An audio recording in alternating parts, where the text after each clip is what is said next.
It begins in promising fashion. Quote, "We made a mistake," but it also equivocates, and it suggests the mistake is one seen in the eyes of those who felt and interpreted it a certain way.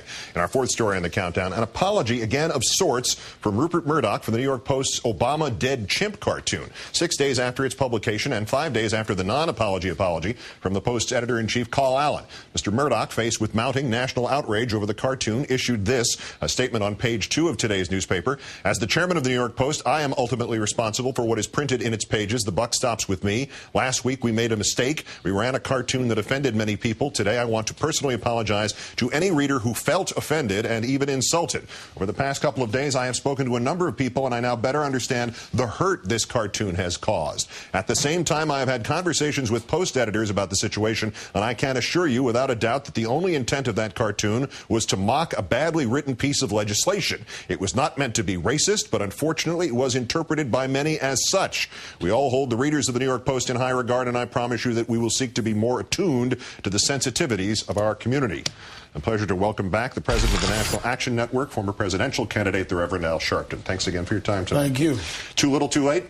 Not only too little, too late. I mean, you're not really saying much. You're saying that it was a mistake and that we're going to not do it again, but we're not going to tell you how, and we're not going to tell you who. So what are we talking about here? I think that it was the leadership thing to do to say the buck stops here, but since it stops there, since you stepped up to the plate, I want to see if you're going to hit the ball. Tell us what this means. What are you putting in place as a process to make sure that these sensitivities are respected in the future, since you now said that you will do that? And what are you going to deal with the facts that led up to this? And I think that he opened the door, but he didn't walk through. And that was our position today.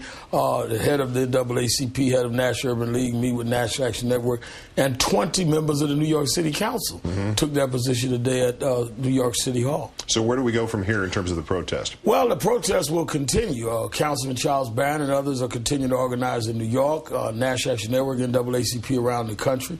In a side and parallel move, we're questioning a lot of what News Corp is doing. We're meeting tomorrow in Washington with the Federal Communications Commission about these waivers that they still continue to request.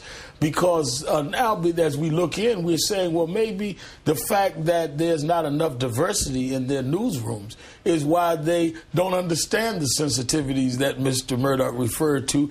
And if there's not enough diversity in their newsrooms, and that happens to be one of the statutes that you have to pass in order to get a waiver, then maybe you ought not be given waivers. There are statutory requirements for waivers, including diversity of opinion. If they are not in accord with that, then FCC should not be giving them waivers to dominate media markets like New York and Boston and other places. Again, to Murdoch's apology today, there were two specific phrases in there that jumped out. "I want to personally apologize to any reader who felt offended and even insulted." And the other one was, "It was not meant to be racist, but unfortunately it was interpreted by many as such." Would you again say that this apology blames those who were offended? I think that it certainly wasn't as abrasive as the first, where they just outright called us names, but it's clearly not owning up to the fact that there is an absolute racial history to a chimpanzee and an African American, and the only connection one could make from looking at that cartoon is that the stimulus package, which was championed, campaigned for, and named to as Obama's stimulus package, was symbolized by a chimpanzee. I mean, that's not a matter of interpretation.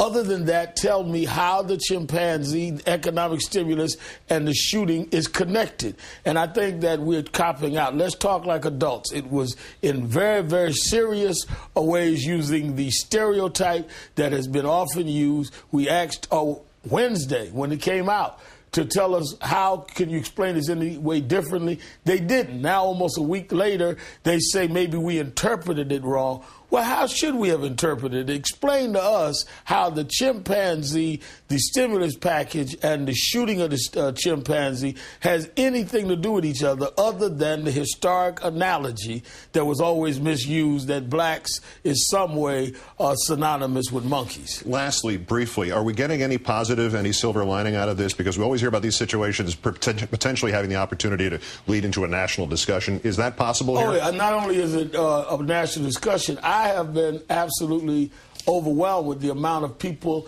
outside the African American community that has stood up and said, they're right, this is wrong, I'm offended. A poll came out today, 61% people said that they felt he was talking about the president, a number as high saying they felt it was racial. I think all Americans, it's not a black-white issue, this is right and wrong, and I think that Mr. Murdoch and his staff I think have been surprised at how overwhelming across racial lines this response has been. All of us want to get past this kind of stuff, but we can't do it by not addressing it. Well, we'll see if they get it right on the third try. The Reverend Al Sharpton of the National Action Network, once again, thanks for coming in. Thank you.